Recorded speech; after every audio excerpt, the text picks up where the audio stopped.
Hello! അങ്ങനെ നമ്മുടെ മഴ തോരും മുമ്പേ പുതിയ പ്രൊമോയില് നമ്മുടെ മനുവിന്റെ വീട്ടിൽ വന്ന ആൾക്കാര് വാതിലിലോട് തട്ടലോട് തട്ടലാണ്. നാട്ടുകാര് വന്ന് ഹരിയുടെ വീടല്ലേ പ്രശ്നം ഉണ്ടാക്കാൻ വേണ്ടി ഒരു പെണ്ണിനെയാണല്ലോ കൊടും ക്രൂരത കാണിച്ച് ഇങ്ങനെ ഒരു അവസ്ഥയിൽ എത്തിച്ചിരിക്കുന്നത്. അങ്ങനെ നാട്ടുകാര് വടിയും കോലൊക്കെയായിട്ട് വന്ന് വീട് വീട് ഡോറിൽ ഇങ്ങനെ തട്ടലോട് തട്ടലാ. അപ്പൊ കമലാമ്മ ചെന്ന് നമ്മുടെ മനുവിനെ വിളിക്കുന്നുണ്ട്. "എടാ മോനെ കുറെ പേര് വന്നിട്ട് നമ്മുടെ വാതില് തല്ലി പൊളിക്കാൻ പോകുന്നുണ്ട്. നീ എന്തെങ്കിലും ഒന്ന് ചെയ്" എന്ന് പറയുന്നുണ്ട്. അപ്പൊ മനു എടുത്ത വായിക്കും പറയുന്നുണ്ട്, സ്വന്തം മോന്റെ ചെയ്തികൾക്കുള്ള ഉപഹാരവുമായിട്ട് വന്നതാ സ്വീകരിച്ചോ എന്ന് പറയുന്നുണ്ട്. ലാസ്റ്റ് കമലാമ്മ എടാ നീ ഒന്ന് പോലീസിനെ വിളിക്കടാ എന്നും പറഞ്ഞിട്ട് നമ്മുടെ മനു പോലീസിനെ വിളിക്കുന്നുണ്ട്.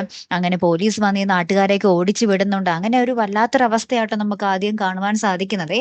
അപ്പുറത്താണെങ്കിൽ നമ്മുടെ ബബിതയ്ക്ക് കുറെ കാര്യങ്ങൾ അറിയണം. അപ്പൊ ബബിതയുടെ അടുത്ത് അലീന പറയുന്നുണ്ട്, നിനക്ക് എന്താ അറിയേണ്ടത്, നീ എന്നോട് ചോദിച്ചോ എന്ന് പറയുക. അപ്പൊ ബബിത പറയുന്നുണ്ട്, നീ ഈ പറയുന്നത് ആർക്ക് കേൾക്കണോടി, നീ എന്റെ മുടിക്ക് പോലുള്ള എന്താ പറയാ, ഞാൻ എന്റെ മുടിക്ക് പോലും പോലും നൽകുന്ന വില നിനക്ക് ഞാൻ തരുന്നില്ല, എനിക്ക് പുല്ല് വിലയാടി നിന്നെ എന്നൊക്കെ പറഞ്ഞ് നമ്മുടെ ബബിത അലീനയെ ഇങ്ങനെ പുച്ഛിച്ചു വിടുന്ന ഒരു നിമിഷങ്ങളാട്ടോ ഏറ്റവും ഒടുവിൽ കാണുവാൻ സാധിക്കുന്നതേ.